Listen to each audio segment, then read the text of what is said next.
Heart your haters. Why you should love your haters. Here's a few quotes. Learn to use the criticism as fuel and you will never run out of energy. Ryan Woodward. The only thing more frustrating than slanders is those foolish enough to listen to them. Chris Jami. I don't worry about the haters. They are just angry because the truth I speak contradicts the lie they live. Steve Maraboli. It's amazing the lies that people will believe about men when the truth is actually much more interesting. Unknown. Rumors are carried by haters, spread by fools, and accepted by idiots. Nishan Panwa.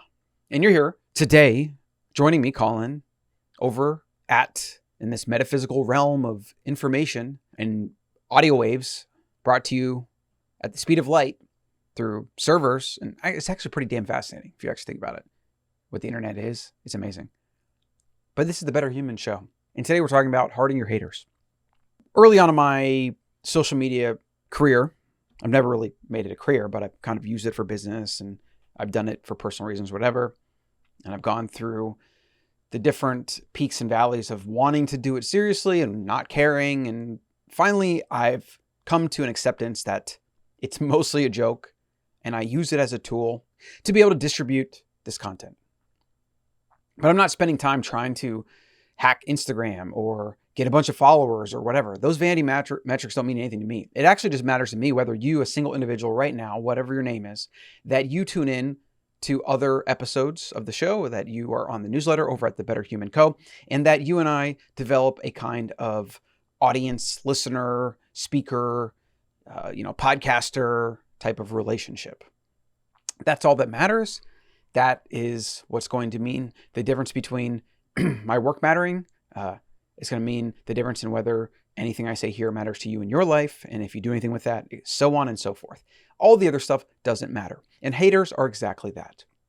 They are people that don't matter. What you find is that a lot of people follow along and pretend to be haters and constantly attack you, but they're still following along. They develop this weird obsession with you. And over time, hopefully, they start to like you. I've seen that a lot. I've seen a lot of people kind of say early on, at first I thought this, I thought that, or I didn't follow you. And I'm not just saying me, I'm saying other people. And then I kind of like woke up and realized that I was being dumb or I was being closed-minded or whatever. And now I'm one of your truest, realest fans or followers.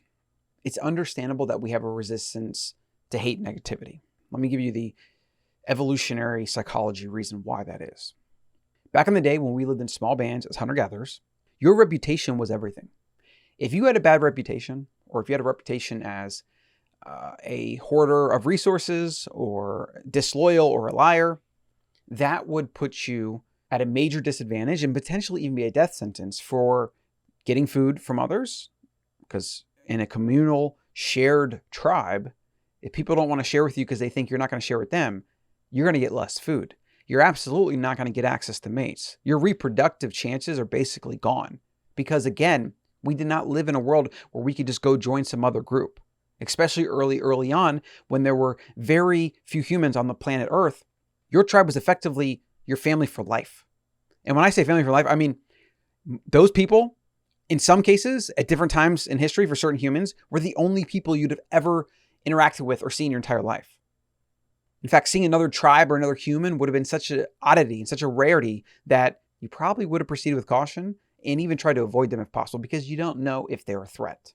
And then, of course, populations grew and we started commercing.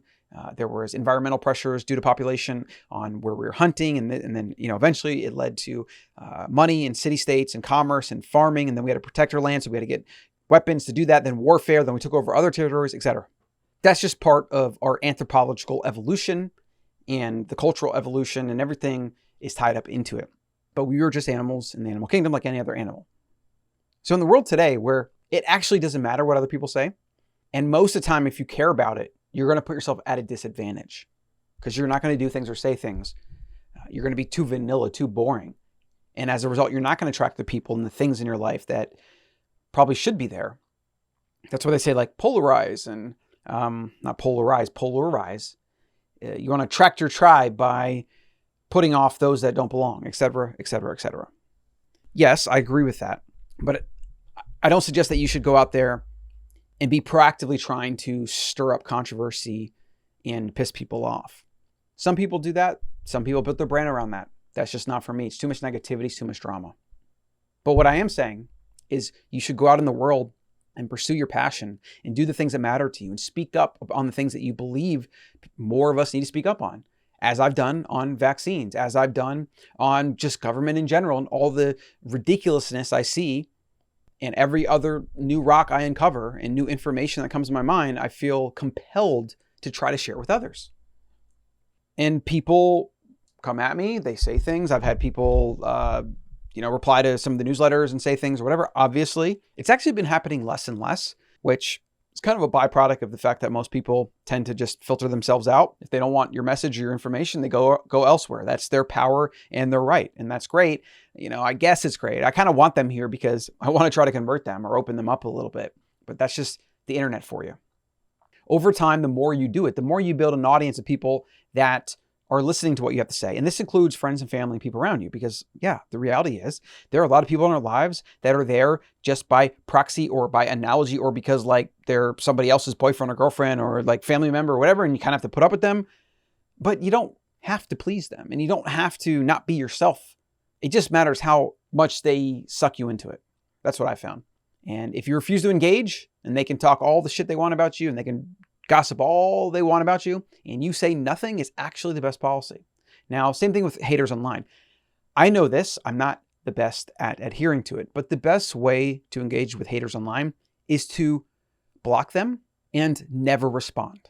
It's just not worth responding. Now, sometimes I do because there are teachable moments there and it is actually instructive to the other people in your tribe or that you're trying to find and attract. Like sometimes when you respond to some of these things, it does strengthen the bonds you have with others.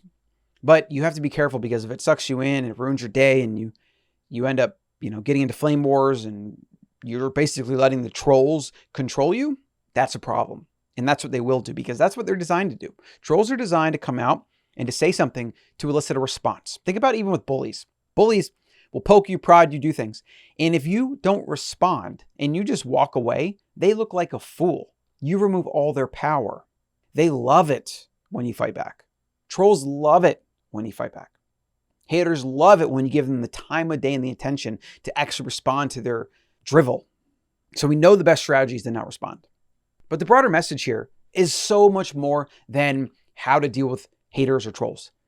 The thing that I want you to really think about, what are those subtle and insidious pressures that have directed your life to this point, or maybe continually directing your life to an end that isn't really for you? What things are you doing? What career? What decisions? What relationship have you defaulted to? What habits, routines, what things are you doing or not saying because they're easier?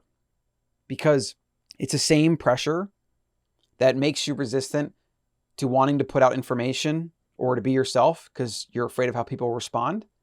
That energy is the same in your own life, in your personal life, in relationships that you don't even perceive as negative. Maybe they're net positive relationships, but you end up becoming somebody you're not, or you're walking on eggshells. That's the real thing that you need to identify. And I think that's the thing that's the real danger here, because haters are at least like in their own bucket and own category. And we can over time usually just ignore them or at least become resilient to them, become bulletproof to them. And then over time, you might even get to a place where you enjoy them. I love when people come at me because I know I'm poking and I'm saying some things I need to be saying. I'm pushing the envelope. I know I'm going in the right direction. But what about the relationships and maybe your job, coworkers, or things you're doing to please your parents or your partners or whatever? What things are you not telling people, even though you feel like you probably should? Now, that doesn't mean you tell people and they have to follow what you suggest, right? That's the illusion that people have about I need to speak my mind. Most people believe that speaking their mind is telling somebody something and they're supposed to basically bow down and say, oh, you're right, I'll change my ways. That's complete and utter nonsense. You can say your piece. You can even maybe just say, I'm here to talk to you or offer some help in this area if you want it and when you want it. So please take me up on that. Aside from that, I care about you. I have compassion. I want the best for you, whatever. And it is hard for me to watch by when I feel like maybe you're doing things that aren't conducive to what you really want in life or whatever, just some way like that. Too often what you see is this hubris around, I can't support this way of life, so I have to cut you out of my life. And unless you stop these things that I say you should stop, we can't have a relationships or be friends or this or whatever. That's the typical bullshit narrative that unfortunately a lot of humans adopt. And again, it's back to our ancestral past. It's the reason we act tribal. It's the reason we expect the people around us to do the things and to maintain a certain status quo. And anytime somebody goes outside that, we perceive it as a threat to our identity and to our group identity. You see this a lot with families. If a family is fully vaccinated and they believe in masks and this and that, and then you have, the young black sheep per se that is against it, well, maybe you get uninvited from Thanksgiving. I know people that have been uninvited from the holidays. It's disgusting. It's disgusting in multiple ways, but it's mostly disgusting because of the elite that have been able to use propaganda and fear-mongering and capital S science, which isn't science, it's scientism, it's political nonsense, it's what it is, political theater. It's not actually science. It's not based on science or research. It's based on a lot of conjecture and a lot of money, power, and greed and control. That's what it's actually based on. And they've been able to use that to convince the masses that their own family is a threat to them and that humans are basically walking, talking, death, disease-carrying vessels for things that might kill you. It's unbelievable that they've been able to do that. It really is. It's probably the one thing that makes me the most nervous about the future of humanity too. But without veering too much off topic, the call to action is to identify the areas of your life in which you're not being truly yourself. You're not being who you truly are. You're not expressing who you truly are. You're not pursuing the things that matter to you because you're trying to prop up some in your mind, easy or comfortable status quo. Those are the things that tend to rot away at your being.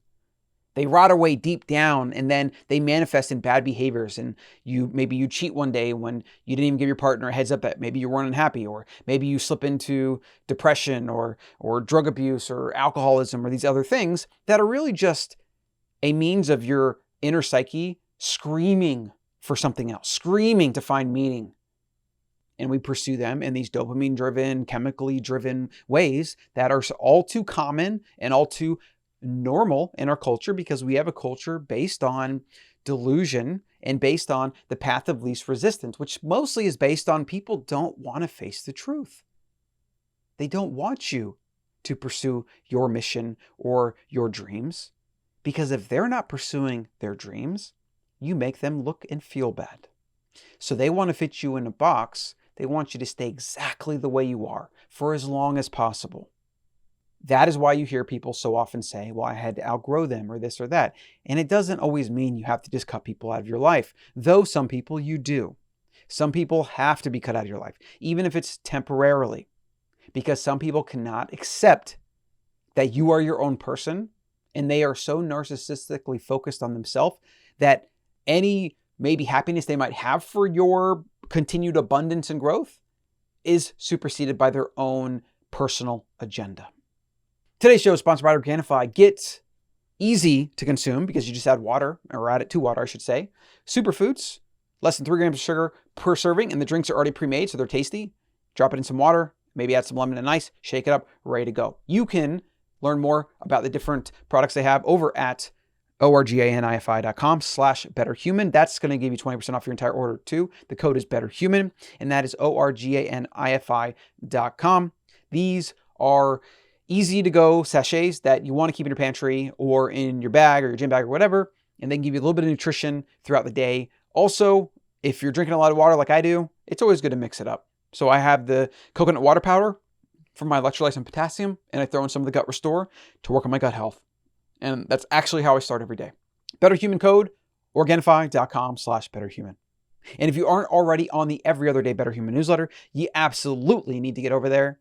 Your every other day dose of betterment, opting out, waking up, thinking for yourself, and otherwise just becoming a more resilient, robust, anti-fragile, badass mofo of a human.